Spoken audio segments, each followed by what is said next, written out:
Hello, Impact users, and welcome to Tip of the Week number 173. Today, we're going to talk about how to set up linear or dynamic casting materials in your in-cap definition, or in other words, how to always get inserted casting materials once you insert an in-cap, a geometry, on the sides of your element. So a pretty efficient way to work with both casting materials and in caps is setting casting material settings in the in cap definition. And let's see how we do that.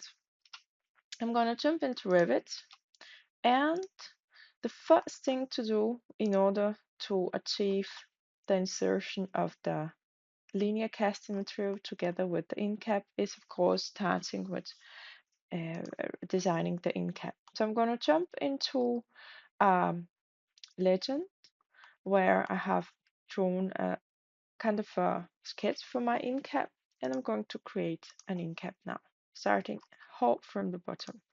So I'm gonna give it a name. I'm gonna call it like this, and I'm just going to pick the geometry of the in cap. First, picking the outer geometry, pressing on finish, and then you can always orientate yourself by the text down on the left corner of the screen saying pick the origin point. So it's always the lowest left corner, and I have the outline right now. I need to pick the layer boundary. First, if you're talking about sandwich walls, is picking the inner boundary, the outer boundary, and here it is. So we have the in cap on place, we have the geometry. This next place would be picking the casting material. But in order to have that, we need to have a prototype of the wall with inserted casting material in my project. So I'm going to draw a prototype of the wall here. Let's find a place in the model. And I'm just going to draw the wall right now. I'm in a 3D view, and you can do something like this. Okay, and I'm going to insert the in cap that we just created. It was the last one on my list. We're doing that by going into Edit Wall, selecting the wall, going to in caps, and we're just going to insert it on the left and right edge like this. And you can see the geometry is in place. So we are creating the prototype wall right now. Now I'm going to insert the casting material, which in this case I'm going to do by picking the draw casting material command. And the casting material you want to do, it's going to be either a linear or dynamic casting material. So to say a family having the parameters for linear and dynamic casting material. So I'm just going to say insert, and I'm going to pick a place for my casting material. Um, let's imagine that this is a hole that needs to go all the way through the element. Probably it's too big. I'm going to go down to something like 50.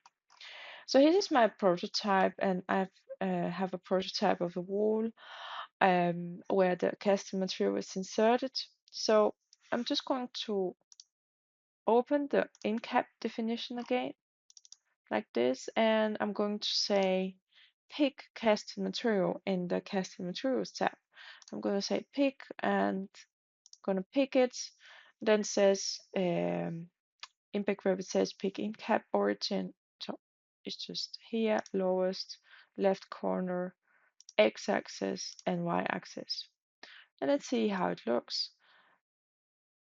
As you can see, now we have connected this linear casting material to the in cap definition, and I'm going to say OK and OK. And now every time I insert this geometry, the linear casting material is always going to be inserted, and it's going to adjust the length of my in cap. So let's try it out. So this is my prototype wall. I can just make the model work like this, and I've inserted my casting material. If we draw another one like this, going to test and see if the linear casting material inserts together with the end cap. So I'm going to go and say edit wall, and I'm going to set up the geometry. Let's just do it for left and right for the sake of the example. Okay, and I press OK. Let's try to see what happens now. I insert the geometry, but not only the geometry itself. As you can see here, I've also have the casting material. In this case, was the tube of 50 in diameter, 50 millimeters in diameter, that is inserted. So this setting in the in caps definitions is a very powerful tool, because imagine having this solution having to go on several elements, several edges, several floors in your project.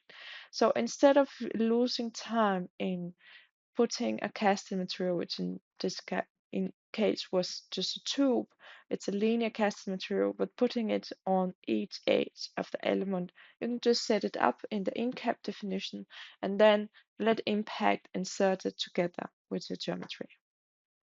I hope this was a useful tool for you. I'm looking forward to hear what you think about it. Let me know if you have any questions. Otherwise, wishing you a great day and see you in the next tip of the week video.